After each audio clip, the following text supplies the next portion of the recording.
Hey everyone, I'm Aaron Knightley, welcome back to my channel. I have the pleasure of interviewing a good friend of mine who is a property entrepreneur, award-winning and doing amazing things in property. So if 2022 is the year where you want to get into property and understand it with a reality, then this is the episode for you. So stick around, do not go anywhere, because we're going to dive straight into it.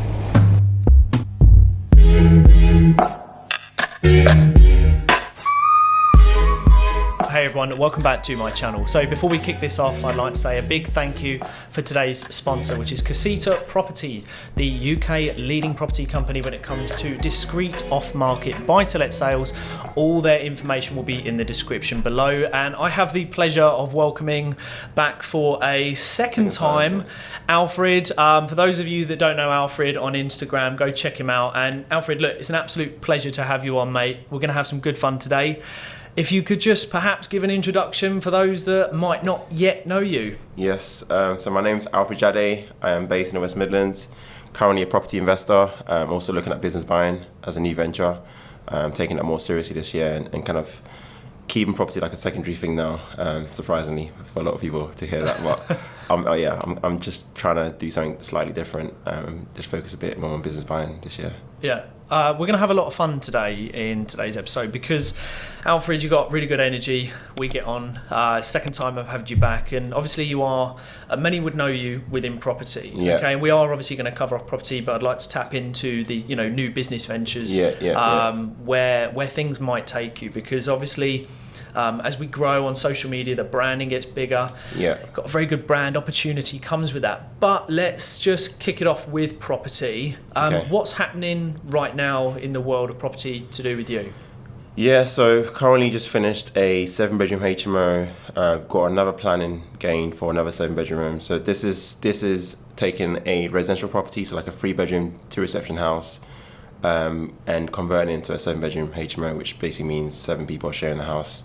So we've got planning for that. So literally we're going through the legal stuff, the lending, getting the valuation booked in for that to hopefully try and get that ready to start mid-March, I'd say. And then we've got another one, literally this has come by literally the next door neighbour who saw the project we're currently doing and said, "Do you want to buy next door?" Like, yeah, why not? Easy work. Yeah, but the only difficult thing with this is going through probate. And probate, everybody knows, we don't know how long that's going to... So just in case nobody knows what probate is, this is basically an event, someone dies, the will say who the house is for, the next of kin, and it's gone to these 2 guys who are brothers. Obviously their mum died, and they're going through the system to kind of get ownership of the property, and from there they can then sell it on to me. So who knows? By the moment, that's the 2 I've got lined up for the year so far. Obviously I'm looking for new opportunities, but as well, like I said at the beginning, I'm trying to find a business to buy as well, so kind of shifting my focus a bit there as well. Awesome. Well, look, for anyone who's looking to get into property, it's all about learning from those that are doing it, right? I think that's key, is that you're picking up on things where people are actually doing it, they're jumping the same hurdles, and you're certainly doing that. And most recently, you've won an award. Yes. Give us 30 seconds on that award. This award, it's worth saying. So, no, definitely proud achievement from yourself. So this is an award through a company called Property Investor Awards UK, well-recognised brand in the property industry. So I actually was a finalist for 2 categories, Young Property Investor of the Year 2021 and also New Property Investor of the Year 2021. And I won the New Property Investor of the Year 2021. So grateful for that. I wish I'd won 2. I do want to say that. I wish I'd won both of them, but it is what it is. At least I won something which I'm very proud of and has definitely gone on to inspire others. And I'm sure there will be more people looking to apply this year. So let's see what happens. But yeah. Oh, it's an awesome achievement, mate. It's really good. And what I like about you is there's a lot of reality behind what you're doing, and what you see is what you get. So touching on that, is property has a lot of marketing behind it, where it's pumped out in every social media platform, heavily on YouTube. And one of the things that we've spoken about... I know you're coming with this, but I know already, but yeah. One of the things that we see pop up a lot, and it gets people's interest, is perk up, is the possibility of getting into property with no money. Yeah. I sit very much on the fence. I think there could be ways potentially of doing that, but you certainly have to have the experience, potentially some assets to leverage, but you have to have things there in order to use someone else's money. Let's just start with that. Is that the truth that you can get into property with no money down? It's obviously a marketing trick. It's to generate leads and generate interest, and I think it's just a psychological thing. Humans only will do things that are made to sound easy or sound very possible. So if someone's saying it, then I want to know more about this. So obviously, I think once the person's in the room, I think the educator should kind of tell the people, okay, this is how you go about doing it. It's not as straightforward as the line of no money down. And obviously, the line of no money down as well is not really strictly speaking, it's not true. You do need some money, whether it's an individual's money, whether it's a private equity fund, whoever it is, there is money going. You can't buy property. The word buy, if you're buying something, you're paying for the value of that property, some way, somehow. Don't get me wrong, there are clever strategies and ways to get control of the asset, but you're not buying it. So i.e. rent to rent, you get control. So a landlord who isn't bothered about potentially making a certain amount of money, that as long as they get a certain amount of money a month, they're happy to give it to someone else, let them make the margin and whatever they want to do. So that's controlling the asset. Similarly, lease options, that's probably the one that gets banged the most. You can buy a property for £1, because as a lease option agreement, obviously you have to put some money down contractually to make it a legally binding contract.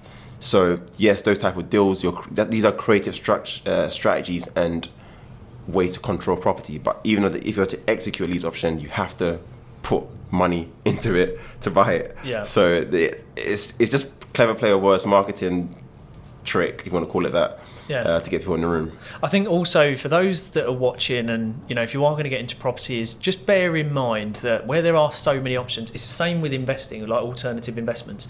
There are so many options that you almost feel a little bit overwhelmed where to start, and therefore you get sucked in this trap of, I might need someone to hold my hand to get me out of this trap where there are so many options. And look, if you are watching this, stick around, because what we're going to do is we're going to end up tapping into more of the entrepreneurship behind where Alfred is now, and ultimately what you're doing with the brand and growing it and new ventures. But how does someone, let's just keep this on property for now, is that how does someone realistically look at their 9 to 5 and say, okay, I want to get into property to ultimately replace it? Because before you answer, is that I think property is the default due to high amounts of marketing, that property is the asset that will replace your income. Is that true? If it is, how do they get themselves out of that 9 to 5? Yeah, obviously, to kind of quantify, it depends what salary point you are as well. If you're some managing director or senior director, you've got a long way to go before you're replacing that income. But if you're ready to be like a low earner, average salary of the UK, which I think is 27 or 30 grand, which isn't the most, to be honest, in terms of income you could potentially produce for a property. But there is an element of a journey. It's not like you're not going to wake up tomorrow and go into a course and think you're going to go out and find a property and the deal stacks. You might, but that's 1 in a million chance. Most people that I know have done loads of viewings, hundreds, 50 offers, 100 offers, and still no deal. So there is trial and tribulation in terms of the process of getting the information and going away and start to implement that and trying to make it happen. It's a painful one, it's a long one, but you got to stick with it. And nothing good, I always say, nothing good in life, truly good, comes easy. There's work required. You have to put in the work, be consistent, and keep persevering when challenges are coming. Because imagine being told no 50 times, 100 times. Yeah. The marketing ploy in the room is you can go secure a deal, but in reality, getting told no 50 times, getting told 100 times, most people on the planet aren't cut for that. Yeah. And they're like, this is too long. And this is why you see a lot of people kind of jumping from one thing to another, because they go into the room, they get told about all these strategies, and they say, I like this one. Okay, cool. They try that one, and it doesn't work out because they're getting rejections. It's hard work, constantly going to viewings, potentially traveling across the country, and they're thinking, this is not it. Do I really want to leave my job to come and do this? Doesn't make sense. So they kind of give up on it. And the ones that kind of do well are the ones that have gone through the trials and tribulations and kind of had that self-belief, determination, the perseverance to kind of keep going, knowing that one day that first offer is what would unlock the potential few that will come after that, and then hence that then replaces their job in effect, and then allows them to potentially, if they want to have the option of leaving their work, they can, and if they don't, they do both and have this property portfolio system as best as possible. So it's funny because you hit the nail on the head, and this isn't to put people off necessarily thinking that property is the way to replace their income, but you just said it there, and I want to paint the real picture here is that if you are a high earner already and you're looking to replace that job, but you have cash, or you're going to leverage cash that is enough to buy a few buy-to-lets up north, and when people talk about property, it's always the gross numbers. 700, 800. When we look at the net, when you've put aside for maintenance, insurance, agency, you might walk away with 300, 250 net. How many 250, 300 do you need to replace to, an 1,800 a month, an average salary between 16 and 1,800 a month. So you would need a lot of properties, and that's a lot of headache, right? So my next thing that I want to touch on is that the importance of constantly building the network to continue raising funds, which is something that you do all the time. You're constantly putting out posts, I see, to raise funds. Yeah. How important is it? Because I really believe it's important to have the buyer or the investor before you go and sell the product. It's one of those. I think both ways can work. In my case, when it comes to raising finance, and don't get me wrong, it wasn't like, again, this was something I kind of went away, got mentorship on, coaching, had a network of people to kind of support me through the process. Because when you do start going out to raise finance, it's very challenging. You have this self-doubt as well. Who the hell's going to borrow me money? It sounds very absurd to someone say, I'm going to give you 50 grand and you go away and do what you want to do with it. But the reality is there are people out there who are in positions where they don't necessarily need to focus on kind of them actively going and building wealth. They're already happy to kind of lend money from a point of a passive view, and you go away, you do the work. Obviously trust is there, or say trust, legal documentation, security, all of that is in place to secure their funds. And then that allows them to focus on their career, their family, and you go on to do what it is intended to do with the money, which i.e. buying the property, refurbishing the property. In my case, most times I've always had a deal and then gone and raised the money. And I don't know, I've just never been in a position where I've just luckily had 100 grand, 200 grand, just sat there waiting to kind of go into a deal.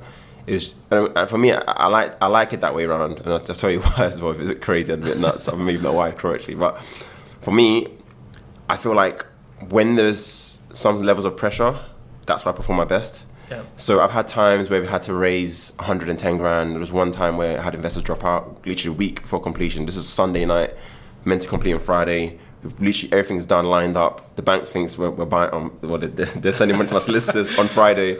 I don't have this money to go into the deal, and it's literally Monday morning, waking up thinking, what's my plan? Who am I contacting? And I feel like you don't take the right level of action until you're in a certain either frame of mind or put in a certain position. And for me, the pressure definitely gets me to take the action in terms of not shying away from putting yourself out there. Because again, a lot of people fear being judged. But I promise you, when your back is against the wall, you do not give. I can't even swear.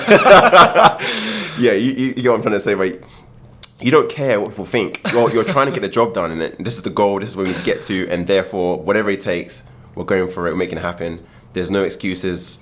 Literally, it has to happen. There's no way it doesn't happen, and that's the mindset and that's the frame of mind I get into when I'm in that mode. I like that. I mean, getting it done under pressure. I agree with. I mean, look. It's not for everyone. It's not. I promise you, it's not for everyone. But for me, I'm able to handle it. So if you know your skill set, you know how best to work. Then I think. And I truly believe that, because look, what I'll say to the viewers is, look, off camera in a building where we can't record, Alfred is going for it. So he tries to work under pressure. No, that's awesome. It is awesome. So. Look, for those watching then, and then we're going to move more onto the business side of it and the opportunity, and I'm going to touch on branding and social media and the position that it can put us in, being in front of the camera like we're doing now, is that if someone is watching here and they want to tune in because they're on the property side of things, how can someone get that first property? What would be your top tips for, telling someone, look, this is what you've got to do to get your first buy-to-let? I think... I'll see, but you said buy-to-let, and I was going to say in property in general, but yeah, I think HMOs, buy-to-let, whatever it might be. Yeah, so in terms of property investment, if you're from the outside world, just have never been involved in property investment in your entire life, I think one thing is it might sound very odd to you.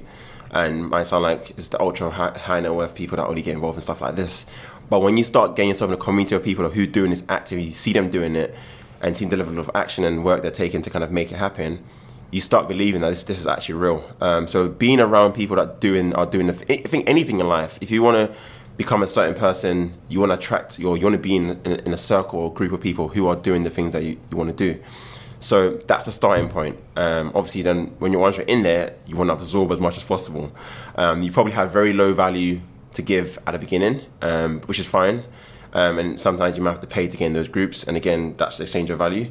So it is what it is. If you're unfortunately not in a position to give money to someone to learn from them, then your only option is to kind of do the hard graft, which is books, YouTube, podcasts, absorbing content, going away, researching further. Because again, I always say you want to pick up on something in the content you're listening to. So for example, this video we're shooting, you want to pick up one thing and then just move forward with that one thing. You don't have to try and get every little detail that's coming out of this content. It's a very hard thing to do. So with me, with books, for example, I just pick one piece of information I know I can go away and move forward with that, and then try and make that happen and implement that information and just keep building on that.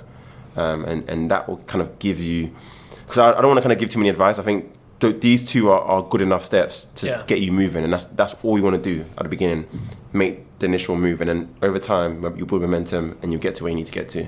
Yeah, I'd second it. I mean, education is absolutely key, and you pointed out a very good point about pick one thing and then really focus on it, and I think that really works. So if you are watching and you're thinking, okay, what's my next step? Learn something, apply it, and really stick with it. So that's awesome. We're now going to move on to power team. So who you have around you. Not that the viewers can see it, but we've almost got a media team here. Yes. We've got sponsors, stuff like that. So a lot happens behind the scenes. It doesn't need to cost an arm and a leg. I think when we hear of businesses now, we use that word. We think of, a warehouse, employees, office space, stuff like that. Whereas actually a power team can be people online, virtual, Fiverr.com. It can be all kinds of things. Yeah. How important has it been for you to build the brand so everyone knows who Alfred is and they go to you for information? It's been massive, and I think COVID definitely accelerated that as well, because I feel like once we got indoors, there was no form of physical contact. It was all through social media, and at that point, if you hadn't, luckily for me, I'd kind of started to build my personal brand, so people are kind of aware of me already and what I was up to. So it just meant that now I'm going to increase the volume of content I'm putting out to try and, because there's a lot of eyes at the time. Nobody knew what to do with themselves. So a lot of eyes on TVs, internet, phones. So that was very, very important for me, for example, to be able to unlock finance. Because literally, when I was trying to raise finance, it was during lockdown. So I had no physical contact. It was all through Zoom calls. And that came through my Instagram, my YouTube content I was putting out. So that helped massively. And I think anybody looking to get into property, you want to document your journey, because it's all good talking and speaking, but when people kind of over time see the work you're putting in and the progress you're making, they start to believe. Because when someone says it the first time, they're like, oh, okay, great, sounds good. When they start seeing it, they're like, oh, seriously, this guy's actually making it happen. Proud of this guy. I want to back this person. I want to support this person. And literally, that's been it for me. Like, people have attracted to me based on my transparency, my work ethic, my can-do attitude, and they've said, look, I want to back you financially, Alfred, on your deals. Let me know if you've got any deals I can get involved in. And that's what creates the opportunity. So you're just putting yourself out there. Again, a scary thing when you're starting out, like, you could be someone that's enclosed and want to put themselves out on social media. But I think in this day and age, it's necessary. And a funny story, so on the business buying side, I got into this seller meeting. This guy had Googled me. I said, Alfred, I've seen you done really well. So we've got mutual friends and stuff. So it just helped in terms of where the meeting was. There was already a level of respect, and kind of he admired me a bit as well. So it just put me into a good position going in, just because he Googled who I was. And he found you on the podcast. Do you know what I mean? So it's get yourself out there. Don't shy away from it. In this day and age, everything is social media. And if you're not on there, you're missing a massive, massive opportunity to reach. To get yourself out to the wider world. You really are. And anyone watching, I think people put this pressure on, or am I a little bit too old to be on social media? Absolutely not, because it comes down to if people don't know who you are, what you do and what service you offer, and that has to be through, I was saying before with our previous guests, is that I don't really like to call it social media. I think it's quite vain. I think it paints an image of look at me, whereas actually I prefer to sort of state it more of as a business page. You know, it's the brand. That's what we're growing it. And if people don't know who you are, how can they get in touch and say, let's collaborate? And like you said, COVID and being stuck indoors did rapidly speed up growth for certain people, but there's still the opportunity now. I mean, look, we're sat here on a podcast, we're getting ourselves out there, and everyone else can do it. And that results in opportunity, which now brings me on to the business side of things. And look, stay tuned, because we're going to talk about some really interesting things now. Is that, yes, we know you for property. Yes. You've started your YouTube. We don't have to go into the exact financials, but look, you're going to be taking a revenue from YouTube. Recently monetized myself. Probably a little bit ahead of me on there. But these are all new ways of making income. Actually, we've spoken about property. You can generate an income from property, but there are other ways to make money and replace your income, isn't there?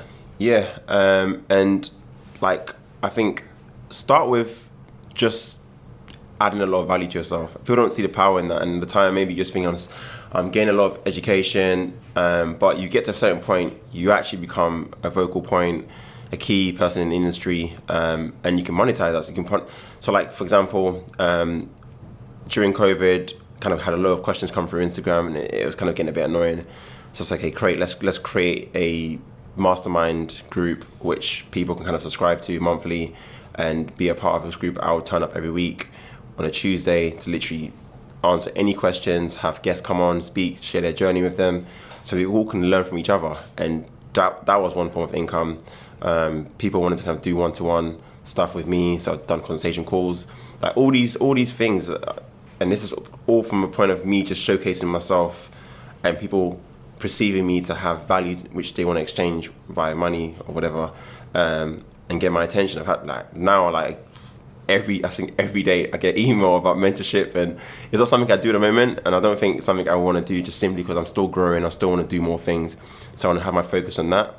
Who knows, but I think even in the future if I decide to do it, it'll be too late. I'll be in a complete different space, and it probably won't be I won't be as close to the day-to-day to kind of be more, to be able to advise better, I think, because I'd have done other things way ahead. You know what I mean? It won't make sense. Develop yourself first. There's a certain individual I'd love to have on the channel, and every time I reach out to him, he's like, look, mate, I'd love to do it in the future, but I'm just grafting at the moment. I'm just building the business. He's still out there slightly, but I haven't drawn him in yet, but he said, look, one day. And I respect that because it shows that he's focused. And, you know, it's funny, I have a lot of conversations about when I came off Instagram.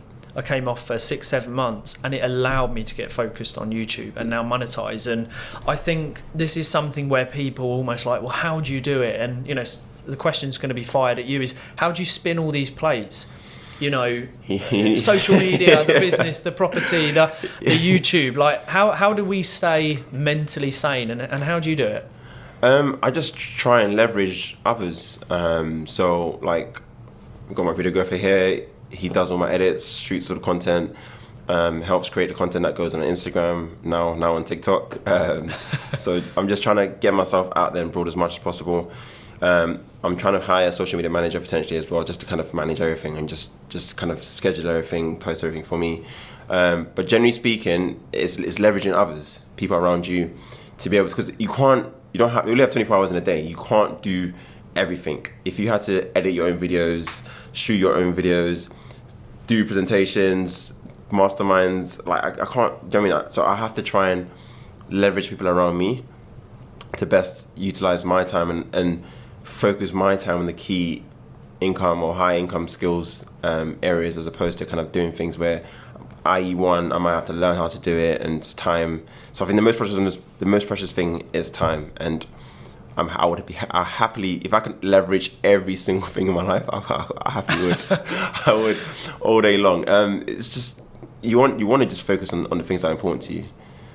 So if you find someone who's very skilled in that area that you're looking to kind of use somebody in, then by all means. But obviously, the caveat is you obviously have to pay for their time. You can't just go and say, come and work for me. Unless you're someone fortunate in a higher position and someone wants to provide value to you and say, look, I'll come work. And I've had that as well.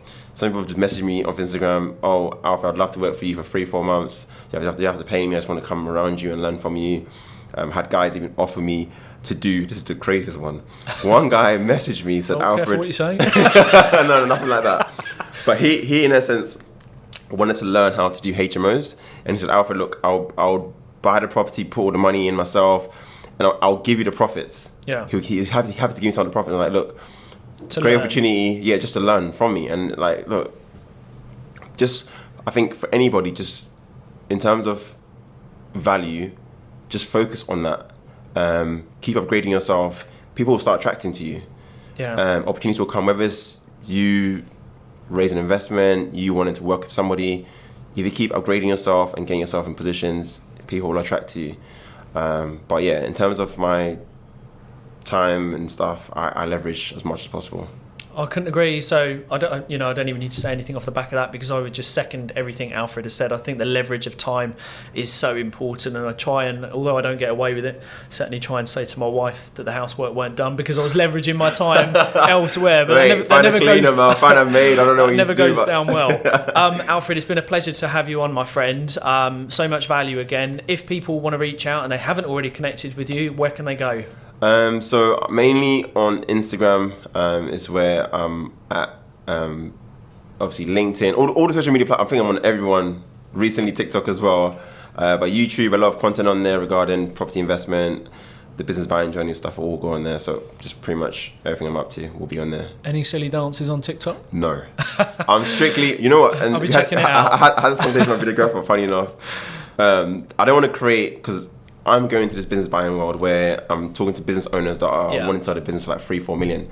And if they go on TikTok and see me doing these whatever, You're wearing a hoodie backwards like, with the doing fridge dances, open. like, why the hell would I sell my business to this person? Like, so social media is very, very, you got to be careful what you put out there, because people that don't know you are seeing, that is your CV basically. Yeah, of course. So I'm very protective of that. I wouldn't put stuff like that I wouldn't be okay with, basically. Like someone perceiving me as doing that. So yeah, no. No. Maybe one day. Cool. No. You couldn't pay me to do it. No way. Yeah. Well, absolute pleasure. Look, everyone who's watched this far, thank you so much, and we will see you all very soon.